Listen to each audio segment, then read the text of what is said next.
Hello and welcome to another episode of With Enough Prep Time. I'm your host, the Nerd Man, and today we're going to be watching live the George Floyd trial. Now, this is some explosive testimony, and I don't usually do this on my channel, but this testimony has been so explosive by the doctor that it's actually revealed the defense lawyer for Mr. Derek Chauvin. It's revealed his tell, and Eric's got a tell.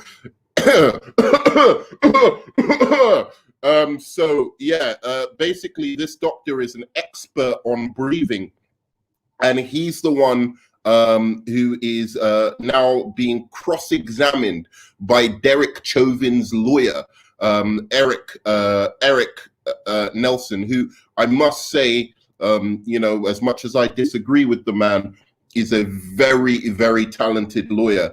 And I do not feel for him at the moment going up against this guy. But we'll see how it goes. Maybe he's going to come up with something and bring this back around. But Eric definitely has a tell. Okay. But if physicians, right, someone comes in and they're hyperventilating and they articulate to their physician, I can't breathe. Let me know if you can hear me. And it's hyperventilation syndrome, right? Yes. And physicians oftentimes... Sorry, I have to make sure.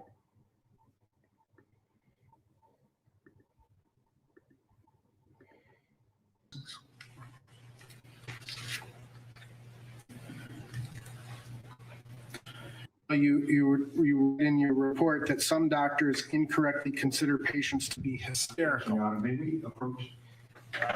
Let's see this, Charles. Your Honor, the purpose of the report is hearsay. So basically, just to let me set the stage for you. So some doctors incorrectly consider patients hysterical, and the symptoms. Oh, thanks, man. Thanks, Venya. This is incredible, man. If you've been watching this at all, this particular testimony is incredible. He's basically destroyed. This expert in breathing has pretty much destroyed the whole defense case. Now, obviously, there's more to come, and they're gonna have other expert witnesses. But it's crazy the way this guy broke down how George Floyd died. So now we've got Eric cross-examining him. And physicians often, I'll tell you when they have a break. Indicate confuse this issue. Correct. They blame the patient, right? Or I don't have to blame the patient, but I mean, they certainly missed the diagnosis.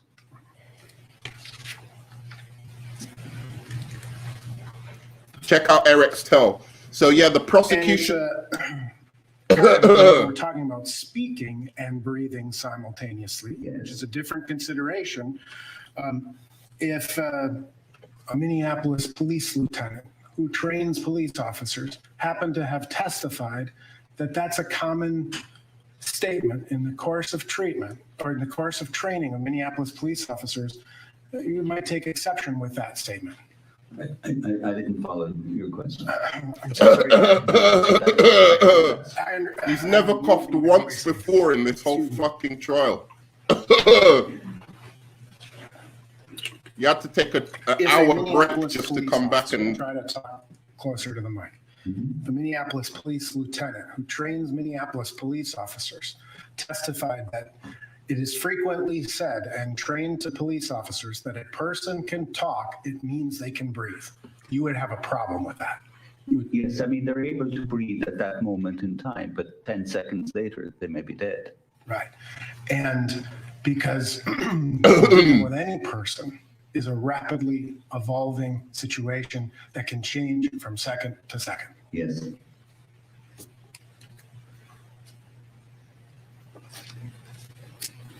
Now, in terms of the calculations that you've made, you would agree that your calculations are generally theoretical, correct? No, they're not theoretical. I mean, they're based on direct measurements. They're based on extensive research. But you're making certain assumptions in the application of that science, are you not? Very few assumptions. You're assuming the weight of Mr. Chauvin. Right, I'm aware. So, I mean, obviously, I'm aware there's two different weights that are given. Right. And you're assuming the weight of the equipment that the officer wears. Yes. And you've not actually ever physically measured the weight of the equipment a police officer carries, correct? No, I mean, I took the measurements that are reported. And you're not actually weighing what Mr. Chauvin weighed on May 25th of 2020. Play this guy at poker, man. And in We your know his measurements, tell. you appear to be, at least from my understanding, which is going to be limited, from my understanding, is that your No, measurements Vishal, assumed an I'm not a equal lawyer. distribution between I wish the I right and was. the left legs. Yes. I'm a correct. teacher. All right. And so again, as we know, as things change and evolve and flow, that's weight is pretty frequently redistributed, right? That is correct. All right. Look, I'm going to catch you guys up quickly. All right. So basically, this guy, this is his name's Doctor Tobin, and there's.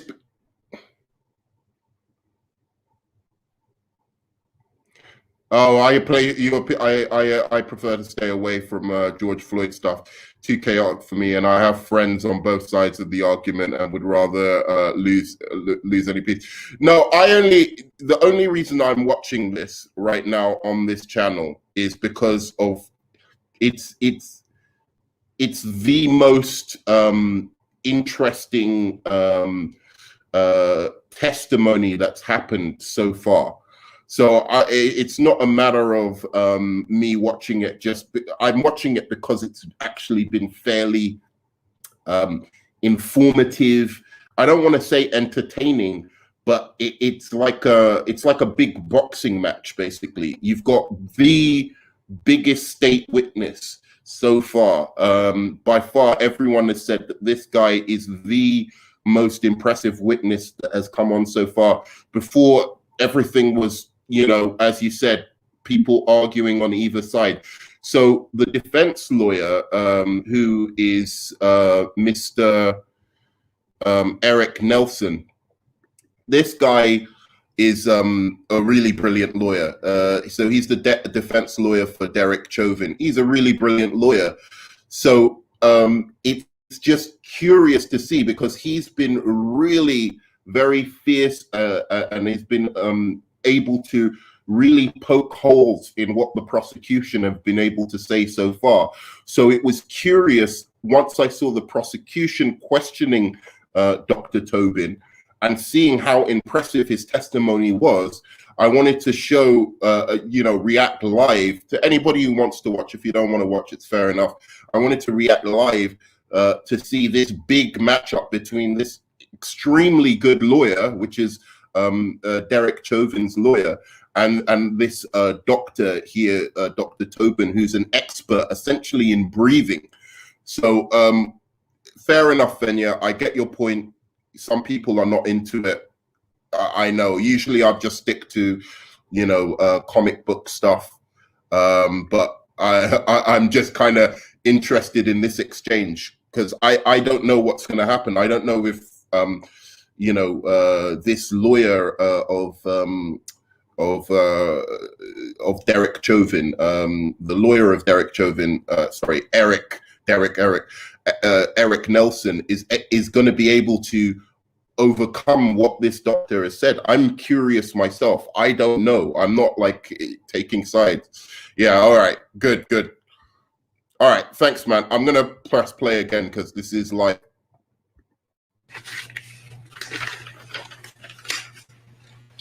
And again, in terms of the it's just in case it becomes something really interesting and newsworthy. So I just want to document my reaction to it, essentially. You're also basing that those calculations on the presumption that a person is a healthy individual, right?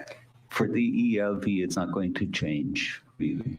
But in terms of the normal respiratory rate, some of the other factors that you put into your analysis, it's all premised upon a healthy individual, right? Right. It's based on a 46-year-old person of a particular height and sex. Yes.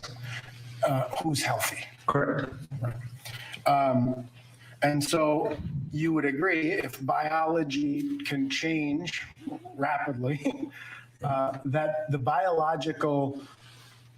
specific biological conditions of Mr. Chauvin and or Mr. Floyd come into play, right? Correct. And those volumes or those figures that you've assessed in connection with this case are This guy has conditioned never had a on cough him before. being a healthy individual. Right. I mean, it varies in terms of the lungs. I mean, say, for example, compliance will vary, but end expiratory lung volume is pretty robust. It just isn't going to vary. Okay, so but other factors, like you said, what was the first sentence? Lung compliance will vary from one person to the next person, but it varies different segments within the lung. They're not all monolithic. Okay. Now, you talked about one thing in terms of, and then this is a little bit of an aside, in terms of your prone position and the pushing of the stomach into the lungs, right? Yes.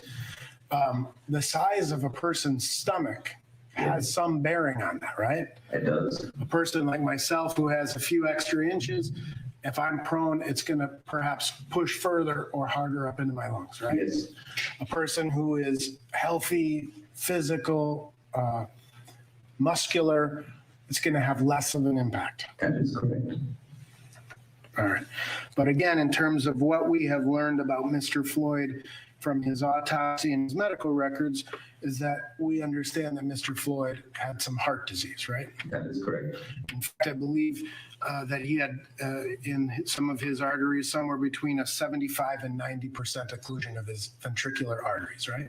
Correct. And that's going to affect blood flow in a person, right? It's going to make the body work a little harder to get the blood through the body.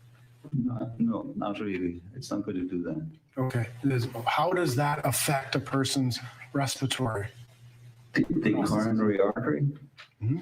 If the coronary artery is affecting it, and if the coronary artery was contributing to shortness of breath, you would expect that he would be complaining of chest pain, and you would expect that he would be demonstrating a very rapid respiratory rate. We don't see either. Okay. And we'll come back to the Respiratory rate. I can't say it right. I'm taken by your accent. The respiratory rate. Respiratory rate. Oh my God. Appreciate it. Oh my God, this is funny. I'll say it like you, his respiratory rate. Okay. There you go. All right. We also understand that Mr. Floyd, based on his medical records, has a history of hypertension or high blood pressure. Yes, that's correct.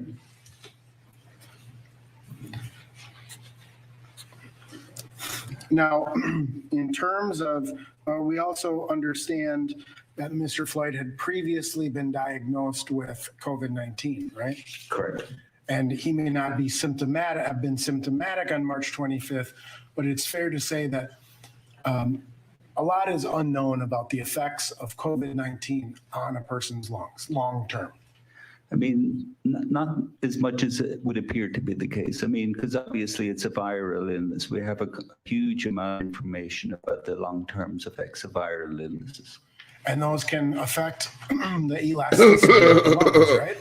Not the elasticity. It would be, if it's having any effect, it would be within the sensory receptors within the tracheobronchial tree. So it really wouldn't have anything to do with the elasticity. Okay. Now, but we also learned quite a bit about the toxicology as well. Excuse me. On the COVID-19 testified, the treatment of people with COVID-19 includes leaving them in the prone position, right? Correct. And so those people who COVID-19 in the prone position, based on your calculation in the EV.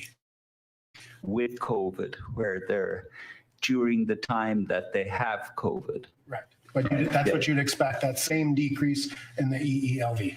No, it's going to be very different in somebody who has, say, pneumonia. What's going to happen in the prone position will be very variable from one person to another as a result of the pneumonia. It's different than normal lungs. Okay. Oh, so in essence, Every person is different. Oh, for certain. And now you calculated his respiratory rate to be 22, right? And you said that that was within the normal respiratory rate. Yeah. And you would not describe him as hyperventilating. The word hyperventilation is open to an awful lot of misinterpretation. That is most certainly not hyperventilation. No. And hyperventilation assists in the removal of carbon dioxide from the body, right? It's confusing. It's not that simple. In its simplest terms. In the simplest terms, yes, it does. It gets rid of carbon dioxide. All right. But it can be frequently misleading. Okay. Now, in terms of the toxicology of Mr. Floyd, we did learn that there were some controlled substances in his system, right? Yes. We know that there was, for example, nicotine, right? Yes. Mr. Floyd was a smoker. Correct. And smoking changes the lung function. What is going on with this guy? What trying to argue? Now, we also learned more, and I'm not suggesting all people who smoke have lung problems, right? Less than 10% do. 90% don't have any. Just on the microphone. I'm sorry. No problem. So you focused in your direct examination quite a bit in terms of fentanyl and the fentanyl's effectation rate. Yes. You would agree that fentanyl is a respiratory depressant. It can be.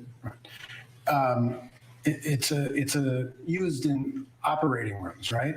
Yes, yeah, And it's also used in the management of chronic pain, right? that is correct. And medically speaking, those are really the only two reasons that fentanyl would be prescribed. Yes, probably. But you understand that fentanyl has become far more prolific in street drugs, right? Yes, I'm aware. And you would agree generally that there is a significant difference between fentanyl that's manufactured according to the United States, their whatever rules apply, right? The pharmaceutical company Whatever. make it much different. Jesus, he's talking like me now. Right? I imagine so. Right. And so when a person is ingesting illicit street purchased fentanyl, it's every time they take a fentanyl dose, it's a different experience for that person. Right, but if it's affecting the respiratory center, it's going to act through the mu receptors in the medulla oblongata. There's no way around that. Right. It's not, fentanyl isn't going to have an effect on respiration by some other mechanism. Understood. But the end result of fentanyl can include respiratory depression. Right, through the mu receptors. Right. And we also learned that there was methamphetamine in a low dose in Mr. Floyd's system, right? Correct. And the fentanyl and the methamphetamine, they can kind of counteract each other, right? Well, I mean, they're up and downers, but in terms of the respiratory centers, there's not going to be. So the methamphetamine would not, the methamphetamine is going to increase the heart rate, right? That's a different thing than the respiratory centers. Understood, but methamphetamine will increase a person's heart rate, right? Yes. That's one of the side effects. Yes. And there are a few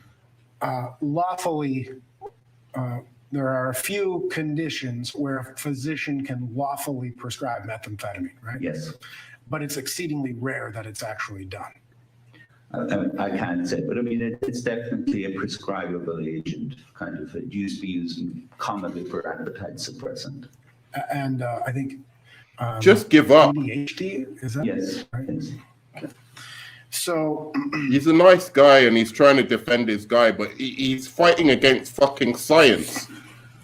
I mean, everyone's entitled to a defense, but. We also know that adrenaline will increase the heart rate, right? Yes. And adrenaline can be put into the body in multiple ways, right? He's got to tell, bro. Well, let me, there are many things that can cause a surge in adrenaline. Yes. One of those things would be getting into a fight with someone Yes. or being afraid. He's got a fucking Difficult tell. in terms of being afraid, but getting into a fight. And the paraganglionoma that was found, I understand you call it the 10% tumor, but in 10% of the tumor cases that can cause an adrenaline This surge. is his weakest cross-examination. I feel bad for the guy, man. I really do. It's like seeing In terms of the use of fentanyl in the hospital setting, surgical setting, have you become familiar with what's called wooden chest syndrome? Yes, I have. And can you explain for the jury what wooden chest syndrome In some patients with fentanyl, you'll get an increase in chest wall stiffness. So the lungs become less elastic? Not quite the lungs, the chest wall. Okay. So that would prevent a chest wall tight or chest wall rigidity will also decrease the performance of the lungs. It will impede the ability of the lungs to expand. God, man. Now, in your report, you wrote that you would expect the peak respiratory depression to occur from fentanyl within 5 minutes of ingestion. Right. And have you come to learn that tablets were found or controlled substances were found in the backseat of Squad 320?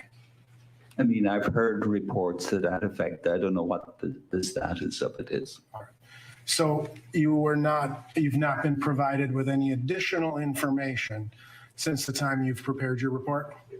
I'm sure that's wrong, but I've been provided with a lot of information. I don't necessarily recall it. I keep it all Sure. at the front of my brain. Okay. Well, yesterday we heard testimony from the state crime lab that there were in the backseat of the squad car 2 partially consumed pills found in the back of Squad 320. Objection, Your Honor, to the characterization of testimony. To the characterization of Partially consumed. They weren't partially consumed. You don't know that. it is. You understand that? No, it's I kind of, but not fully. Yesterday, a chemist from the state crime lab Okay. testified in this case. It's sustained, you can state it in form of hypothetical, however. I'm sorry, Your Honor. I can't hear you. Decipher. It's a tell, man. He knows he's lying. Well, Eric Nelson, He watched they're going to a and sidebar. look, Eric Nelson he probably is trying to believed. testify a little bit. He's trying to explain to this prosecution expert witness, Dr. Martin Tobin, what a witness yesterday told the jury. Tobin doesn't know, and how a defense lawyer might characterize the testimony of a witness. You can imagine that gets in some degree of trouble. Therefore, a judge who's trying to make sure that the jury only. This guy, look, it's so fucking weird. He's realized he just got a science lesson. Basically, the prosecution just gave with this doctor just gave him a science lesson on why this guy was killed, and he's just coming up trying to go this way and that. And I thought he might even do better than this because I thought Eric is a really good lawyer, and it's just nothing. Pills that were determined to contain both fentanyl and methamphetamine were found partially ingested in the backseat of the squad car, and that those pills had the DNA of the deceased individual on them. One of the pills, They took them. no. And those pills would have been in his mouth at about 2018, right? Is it fair to say that you would expect the peak fentanyl respiratory depression within about 5 minutes? Right. I mean, obviously, it would depend on how much of it was ingested. I mean, just finding the pills won't tell you anything about whether any of it was ingested or some of it or anything. But if there was any amount of it ingested, yes, the peak would be 5 minutes. Right. And so if it happened at 2018 or thereabouts, when the individual was in the back of the car, you would expect that peak respiratory depression to be around 2013, right? 2023, I'm sorry. 2018 to 2023 is You're trying to really confuse me, Mr. Nelson. I think I can actually say it's been a long week now. So 2018 is the ingestion point. You would expect peak respiratory depression by 2023. Correct. Right? That's the peak, meaning that it could continue afterwards, right? Right. All right.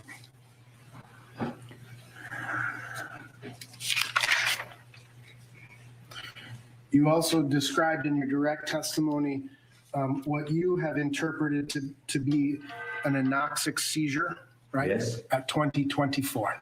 Correct. 24-21. 2024. 21. 21.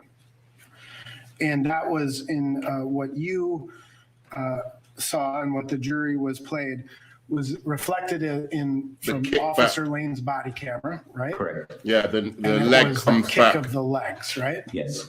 And after that point, you can see Officer Lane hold the leg down, right? Yes. And you can see it kick up again, Yes. right? Once again, trying not to Talk over each other. Sorry. A tendency to go fast. That's what you recognize based on your 46 years of being a pulmonologist and an intensivist in your experience, right? Right. I mean, obviously there was additional information from the hand, but the leg was the key. Right. And it would be reasonable for a police officer to interpret that same This behavior tell is as terrible. resistance. I wanna find this guy and play poker with him now, man. I've got his fucking tell. Now, you testified that the last breath of Mr. Floyd was at 20:25:16, right? Correct. Prior to that point, to all people who were there and monitoring him, he would have appeared to have been breathing, right? It's just hard for me to hear. Sorry. Prior to that point, Yeah. it would be reasonable that he would appear to be breathing, right? Yes. And in fact, you showed us a segment where you were able to count his respiratory rates, Yes. right? And then you said that at 20:35 and 06 seconds is when the first air was pumped back into him. Correct. All right. And you understand that paramedics arrived at 20:27 and 45 seconds. Yes.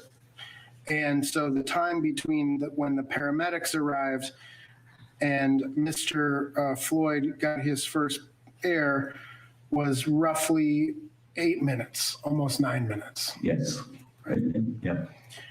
And according to timelines, the drive to the hospital is about 5 minutes. I'm sorry, I didn't catch that.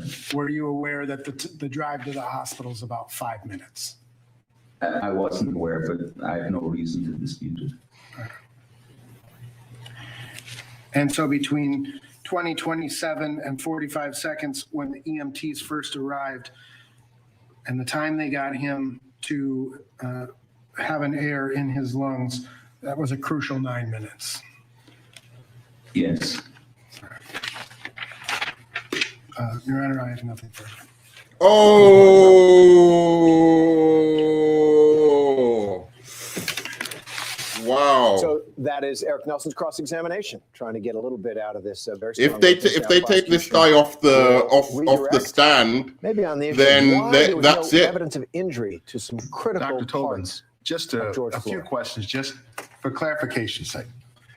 You would just ask a lot of questions about science and medicine, changing, constantly changing, evolving by the nanosecond, by the millisecond. You heard all of that. Yes, I did. I want to go to the period of time when Mr. Chauvin was on the back and neck of Mr. Floyd. Yes. Did you see him get off of the back of Mr. Floyd by the nanosecond, by the millisecond, by any seconds in the 9 minutes and 29 seconds that you saw him on it. No, I did not. If you look at the 5 minutes and 3 seconds that you focused on, where, if you consider all the nanoseconds and milliseconds in the 5 minutes and 3 seconds, where was Mr. Chauvin the vast majority of that time? He was on Mr. Floyd's neck and on his back and arm. Right, not constantly changing. No. Now, you were asked questions about what injuries were noted. Good. on Well autopsy. done. Yes.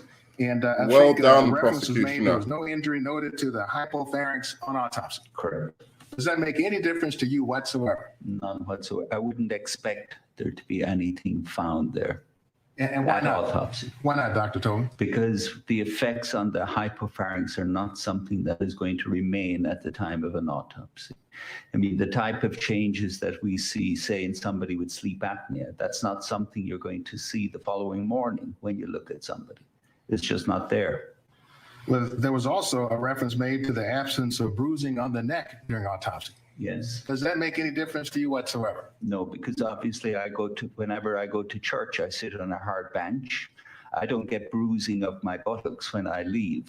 So I wouldn't expect anything in terms of that. So if you have somebody, this was a static force. It's not as if somebody is jamming against it. So you wouldn't expect anything in the way of bruising. And scientifically, do you know of any correlation between the presence or absence of bruising on autopsy and the forces necessary to restrict breathing? No, they're totally different because it's in terms of static forces and dynamic. What about low oxygen? If somebody suffers or dies from low oxygen, Yes. does that show up on autopsy? No, it does not. And the fact that it doesn't, does that mean anything to you whatsoever? It has no meaning. And why not? Because low oxygen is a functional thing, just like an arrhythmia is a functional thing. It doesn't leave a fingerprint on the autopsy. It's just there. It's something that happened. But it won't leave any fingerprint afterwards. You don't see it. But doesn't mean that the person didn't die from low oxygen. No, absolutely not. So if you take somebody and you suffocate him with a pillow, and it's very clear to you after you suffocated the person and he's dead from the pillow, you're not going to see the effects of the low oxygen. Now, you were asked quite a few questions about Mr. Floyd's pre-existing health conditions. Correct. And remember, he cited a number of those. Yes. Do any of those conditions have anything to do with the cause of Mr. Floyd's death, in your professional opinion, whatsoever? None whatsoever. And again, what was the cause such that those conditions don't matter? The cause of death is a low level of oxygen that caused the brain damage and caused the heart to stop. Thank were you. also Leave asked it there. questions Oh, man. about Don't- substances in Mr. Floyd's Oh, there we system. go. I think Actually, that's a you good were asked one. questions about nicotine. Remember that? Yes. He didn't die from nicotine, did he? No. You were asked questions about fentanyl and meth. Yes. Any evidence that he died from meth? No. None. You were asked questions about whether he had ingested any fentanyl within 5 minutes of his time of death. Yes. Now, I think you explained to us that if somebody is suffering from a fentanyl overdose, you would see a depression in the respiratory system. Yes. And depression means some reduction in the rate or ability to breathe. Correct. Did you see any depression in Mr. Floyd's ability to breathe whatsoever before he went unconscious? No, absolutely not. He was normal respiratory rate. Any evidence then that any fentanyl in his system depressed his breathing in any way whatsoever? No, and that's further borne out in the carbon dioxide. Thank you, Dr. Tobin. No further Okay. questions. Wow. Let's see. Is he going to redirect? Oh, he's got some. Okay, he is going to. Two very More quick questions on questions. In cross-examination. terms of the carbon dioxide level, you testified that it was at a 96. Yeah. So, I'm sorry, I didn't catch. You testified that the carbon dioxide was at a 96, I think it was 89. 89. It was also measured at 102. Did you? Well, that's the venous one, but not the arterial is the one you need to look at. And in terms of the ingestion of, or just generally speaking, fentanyl can also cause death as a result of low oxygen to the brain, right? But it would have to be low through respiratory depression. Question is, fentanyl can also cause a death as a result of low oxygen. Well, your answer is yes, but only in Bard. Fair enough. Thanks. Okay. Wow. Just one. Oh, don't. Oh, you've done Mr. it. Nelson brought up again fentanyl as a cause of death. Yes. Doctor, you're familiar with the way people die from fentanyl. Yes, very. Do they or do they not go into a coma before they die from a fentanyl overdose? Yes, they will. Was Mr. Floyd ever in a coma? No. Thank you, Dr. Tobin. Okay. Anything else? Wow. Doctor, thank you so much. You are excused. Okay. Wow. And so there he goes. Wow. That was a piece of history for you guys. I don't usually do this on my channel, but I just thought it was that important. What explosive testimony. And I was expecting, because that lawyer, he's a very impressive lawyer, Eric. I do find his tell very funny, but I thought because he's such an impressive lawyer, Eric Nelson, that he was going to come with something. Now he's got to rely on an expert that can do as good a job as Dr. Tobin did, because that was an absolute disaster. What it was like a UFC grab and pound to the defense. Total destruction. And I don't really know, people can do what they want, say what they want. I understand it's a very emotional issue. People have various ways that they want to think about it.